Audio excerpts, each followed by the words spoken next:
हे प्रभु एते खरा देल टिके वर्षा दियो मो बिलरे पानी टपे नाही प्रभु टिके वर्षा दियो प्रभु वर्षा दियो।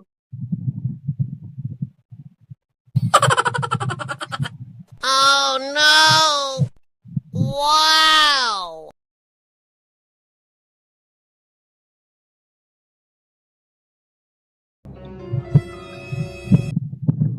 हे प्रभु ये कौन कलो एते सारा वर्षा दे देलो एते सारा पानी भरी ही जाई मो बिलरे मु कौन करिबी एबे मु तुमको टिके वर्षा मागिथिली बिलरे चाष करबा आज मते कंगाल कर देलो मु जो मेहनत करथिली तार फल मु पाई पारुनी ए की कौन कलो प्रभु मोर फसल नष्ट कर देलो मैं कहाँ पाखक जीवी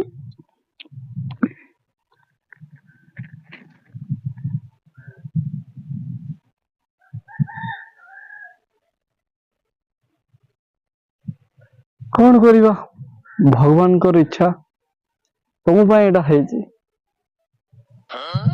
अरे उत्तर कौन पाई दउनो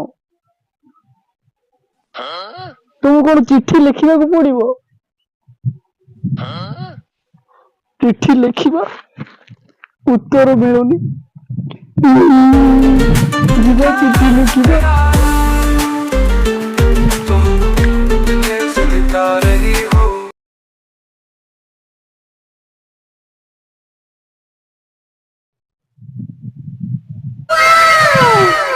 तीस पैसा 40 पैसा 45 पैसा 50 पैसा 60 पैसा 65 पैसा 70 पैसा प्रभु ये कौन कल 100 पैसा लिखी दिली चिठी रे तुम कौन मते 70 पैसा पठे देइछ मैं 70 पैसा रे कौन करिवी किछि हबनी उत्तर दियो प्रभु उत्तर दियो ये कि कौन कलो तुम मो 100 पैसा लिखी थी अरे प्रभु तो उत्तर देव नांती बोधे प्रभु पठे जंती मते 100 पैसा से डाक घरे चोर गुड़ाक अच्छी नहीं जाइछंती बोधे ए डाको वाला ए की कोला मो 30 पैसा चोरी करी नेला ए डाको वाला कौन हम डाको वाला को डाकिले कौन पाइल उत्तर दउन हो भगवान उत्तर दियो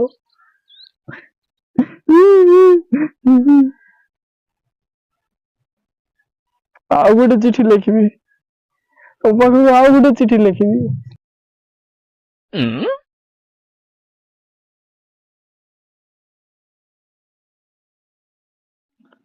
तो पिला माने एबे कौन भाबुच लेंचो द्वितीय चिठी रे कौन लिखिला तुम्हें माने तो लिखिथिबो मैट्रिक परीक्षा रे जे से द्वितीय चिठी कौन पाई लिखिथिला भगवान को तो मोर जानिबारे से लिखिथिला कौन जानिचो पिला माने से लिखिथिला एबे मते जो 30 पैसा टी देबो आउ 30 पैसा जो बाकी अछि सेटा ए पोस्ट हाथ रे देबोनी सीधा मो गूगल पे नंबर न गूगल पे रे पठेई देबो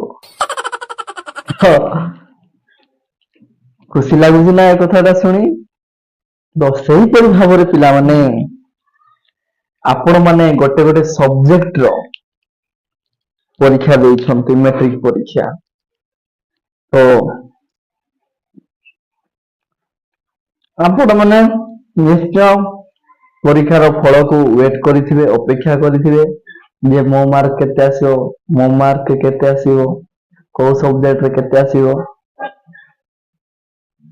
ଆପଣ ମାନେ ବି ଚାହିଁବେ କି ଲେଞ୍ଚ ଯେପରି 100 ପଇସା ପାଇଁ ଭଗବାନଙ୍କୁ ଚିଠି ଲେଖିଥିଲା ସେହିପରି ଆପଣ 100 ମାର୍କ ପାଇଁ ସାରକୁ ଚିଠି ଲେଖିବେ କି? ଥରେ ଭାବନ୍ତୁ ପିଲାମାନେ, ଲେଖିବାକୁ ଚାହିଁବେ? ଆଉ ଯଦି ଗ୍ରେସ୍ ମାର୍କ କିଛି ମିଳିଯାଏ ତ ଭାବିବେ କି ଯେ ଏଇଟା ଆମର ଫେଭରେଟ ସାର୍ ଆମକୁ ବଢେଇକି ମାର୍କ ଦେଲେ, ନା ଭଗବାନ ଦେଲେ? ତ ଏଇ ଭିତରୁ ସାଙ୍ଗମାନେ ଦଶମର ଯୋଉ ଇଂଲିଶ ପ୍ରଥମ ପୃଷ୍ଠାର ପ୍ରଥମ ପାଠ ଯୋଉ ଆମେ ପଢି ଆସିଛନ୍ତି, ଜାଣି ଆସିଛନ୍ତି, ଏ ଲେଟର ଟୁ ଗଡ୍, ଆପଣ ମାନଙ୍କୁ କେମିତି ଲାଗେ ଏ ବିଷୟବସ୍ତୁ ନିଶ୍ଚୟ କହିବେ।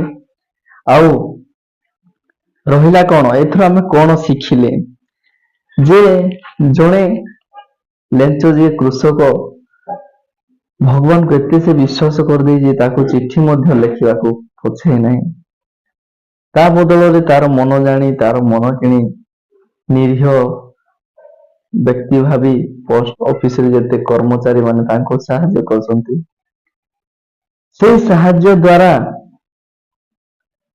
କିଛିଟା ସେ ଉପକୃତ ହେଇଛି। ତାପରେ ସେ ପୁଣି ରାଗି ଯାଇଛି ଯେ ମୋର ପଇସାକୁ ଚୋରି କରି ନେଇଛନ୍ତି ଏଇ ପୋଷ୍ଟ ଅଫିସର କର୍ମଚାରୀ ମାନେ।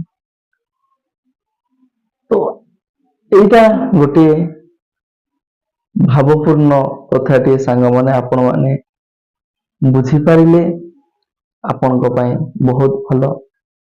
ଆଉ ରହିଲା 10th ପିଲାମାନଙ୍କ ପାଇଁ, ଆପଣ ମାନେ ଯଦି ସତରେ କୃଷକ ଲେଞ୍ଚ ପରି ଯଦି ସତରେ ଆପଣ ମାନେ ମେହନତ କରିଛନ୍ତି, ନିଜର ଏକ୍ଜାମ ରେ ଫଳ ନିଶ୍ଚୟ ଆସିବ। ଆଉ ଏହା ପାଇଁ କୌଣସି ସାରକୁ ଚିଠି ଲେଖିବା ଆବଶ୍ୟକ ନାହିଁ।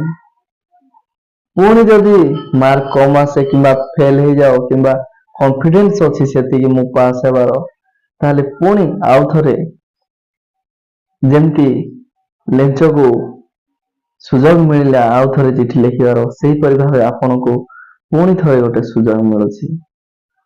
ଆପଣ ମାନେ ନିଶ୍ଚୟ ଭଲରେ ପାଠ ପଢନ୍ତୁ ମୋର ଛୋଟ ଭାଇ ଭଉଣୀ ମାନେ, ଆଉ ଆଗକୁ ଯାଆନ୍ତୁ। ତ ରହିଲି ଆଜିର ଭିଡିଓରେ ବାସ୍ ଏତିକି। ଆଉ ଆପଣ ମାନଙ୍କୁ କେମିତି ଲାଗିଲା ମୋର ପ୍ରିୟ ଛୋଟ ବଡ ଭାଇ ଭଉଣୀ ମାନେ ନିଶ୍ଚୟ କମେଣ୍ଟ କରି କହିବେ। ମତେ ଆଜି ପାଇଁ ବିଦାୟ ଦିଅନ୍ତୁ।